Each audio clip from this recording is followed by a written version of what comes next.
हाँ प्यारे बच्चों, आज हम पढ़ेंगे एप्लीकेशंस ऑफ डायमेंशंस। 3 एप्लीकेशंस हैं डायमेंशंस की। नंबर 1, टू चेक द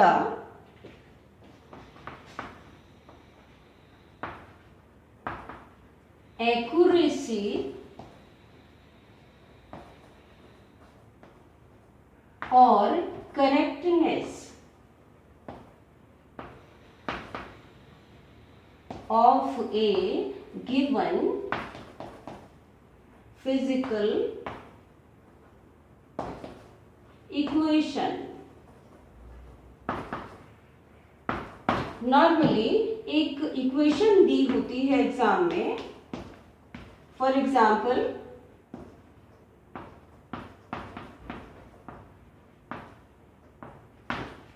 जैसे कि ये इक्वेशन दे दी और कहा कि check the correctness of this equation dimensionally. ये एक्चुअली वर्क एनर्जी थ्योरम की इक्वेशन है। इसमें F जो है वो फोर्स है, S डिस्प्लेसमेंट है, M मास है जिस पर फोर्स F लग रहा है, U इनिशियल वेलोसिटी है और V फाइनल वेलोसिटी है। अब ये जो है checking, it is based upon principle of homogeneity of dimensions. According to this principle, the dimensions of mass, length, time, etc. are same in each and every term on either side of the physical equation। आइए dimensions लिखते हैं और देखते हैं कि क्या ये same आती हैं कि नहीं। F और मल्टीप्लाइड विद S, इसकी डायमेंशंस। F की डायमेंशंस हमने लिखे थे न्यूटन्स सेकेंड लॉ से, मास इनटू एक्सेलरेशन। M की dimensions capital M, acceleration LT raise to power -2।